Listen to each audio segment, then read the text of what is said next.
Hey guys, now it's the turn of the Guardian Druid. We're going to look at the talents, artifact weapon points, and the stat priorities for our Vading Guardian Druid.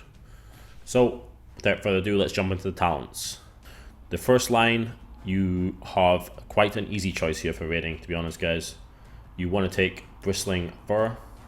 This is huge actually. A 40-second cooldown spell, causing you to generate rage based on damage taken for 8 seconds. This is going to let you stack up Iron for a lot more on a lot of fights, guys, especially when it's an intense part of the fight. And like I said, only 40-second cooldown. Great talent. This is by far the best choice in this line. Second line, we've got a choice between Guttural Auroras or mostly Wild Charge in Emerald Nightmare, but Displays of Beast would also work. I mean, any of the talents in this line are fine. It just depends whether the raid needs the utility from the Guttural Auroras or not. On some bosses, it's more useful than others. So again, it's really just a case of whether it's needed. Let's just take Wild Charge by default, but this line can be anything. Now, this line here is interesting. If you're going to be tanking the boss most of the time, then Restoration Affinity is an easy choice for the healing.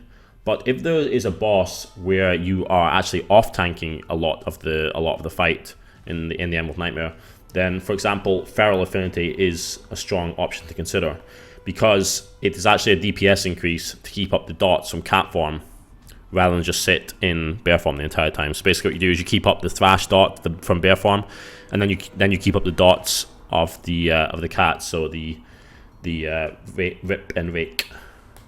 You want to keep up those dots alongside the bear thrash to maximize DPS. So yeah, again, it depends what you're actually doing on the boss, guys. Feral Affinity for DPS increase, Restoration Affinity for some healing on yourself. It just depends if you're tanking the boss a lot or not. So again, this line here is purely optional. Depends what you guys think is best for the situation. Let's just default Typhoon. This point here is quite an easy pick. Galactic Guardian is just very, very good. Generates a lot of rage for you, which obviously means an increase to your survivability. I'm trying to think the use for Incarnation, Guardian of Ursoc, potentially on again the fights like maybe the Eye, where you want to maximize your DPS. Obviously, being able to spam Mangle could be a DPS increase, but I'm not 100% sure about that. Like I would need to check the difference between having Incarnation, Guardian of Ursoc, and Galactic Guardian on that fight.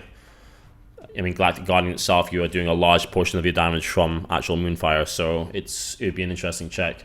But like I said, potentially only Incarnation if it was a DPS increase on certain burst fights like Eye. If we go down to the second last talent, the obvious choice here is Guardian of Elune. Mangle increases the duration of your next Iron 4 or Mark 4 by 2 seconds, or the healing of your next Frenzy Regeneration by 20%. So basically this works with all of your defensive abilities, guys. Just depends which one you want to use. Just that's the strength of the Guardian Druid, really. So you can use on Iron 4, Mark 4 Assault, or Frenzy Regen. There is Survival of the Fittest, but again, I don't see Survival of the Fittest being particularly I'm looking for situations where this might be picked over Guardian of Elune, but I think Guardian of Elune in general is a very safe choice for, again, basically all fights in Emerald Nightmare. Which finally brings us on to the last line, guys. We have Rend and Tear as your standard talent. While in bear form, Thrash also increases damage dealt to target and reduces damage taken from the target by 2% per application of Thrash. So that's 6%, 6%. This is the standard choice, guys. There may be uses of Lunar Beam. Again, this is very encounter dependent. If there's high AoE situations, which in Emerald Nightmare, I cannot think of many situations where Rend and Tear would not be the obvious choice. So this is what you're looking at right now, guys, is pretty much the standard Druid talent choice with a few options here and there. So let's look at the artifact points. The first golden artifact trait that we want to get to is the Embrace of the Nightmare. So while Rage of the Sleeper is active, which is your artifact ability, you deal 25% increased damage, you gain 25% increased leech, and you're immune to all effects that cause loss of control of your character. So what we're going to do is we're going to work our way around to that. We're going to take the increased healing done by Frenzy Regen by 5%, 15% total. Reduce the cooldown on Bark Skin. We're taking the Thrash. Now again, Bloody Paws, guys, is not necessarily a great talent for raiding, but obviously the Bloody Paws talent is pretty strong for 5-man dungeons, especially higher Mythic Plus. If you're ever thinking about counting the mobs, then this is basically all mobs are going to be slowed by 50% all the time because you always have Thrash up. And this increases damage dealt by Thrash by 30% to finally unlock the Embrace of the Nightmare. So this is basically making your artifact talent stronger, significantly stronger. It's giving you a DPS increase and also a heal.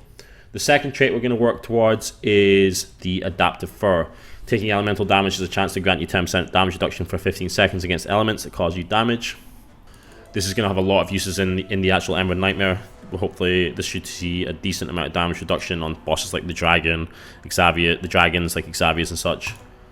We are then going to go down to Bear Hug. So increases the chance to trigger Gore by 5%. This is an increased chance to Mangle.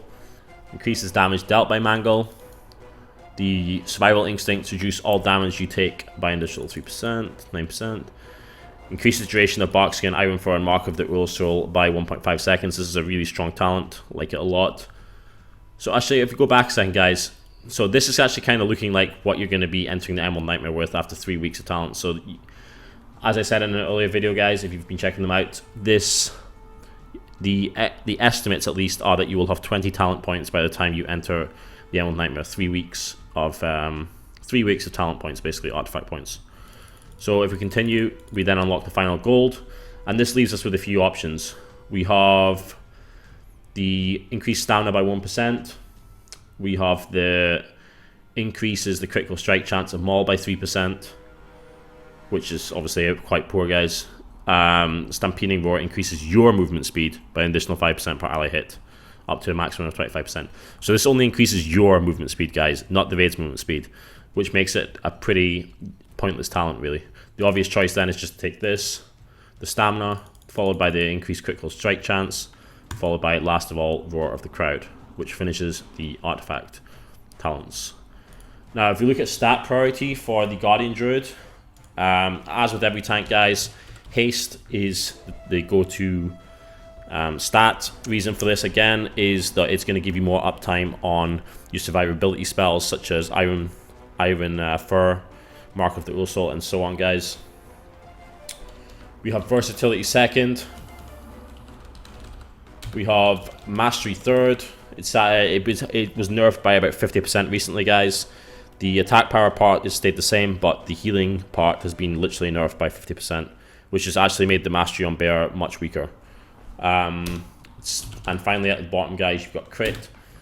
Crit for a Guardian Druid only really does one thing, and that is increases your dodge. Obviously, it increases your damage a little bit as well, but that's yeah, just a small bonus when tanking in the raid. So yeah, that's my stat priority, guys. Hope you enjoyed this video, and let me know your feedback.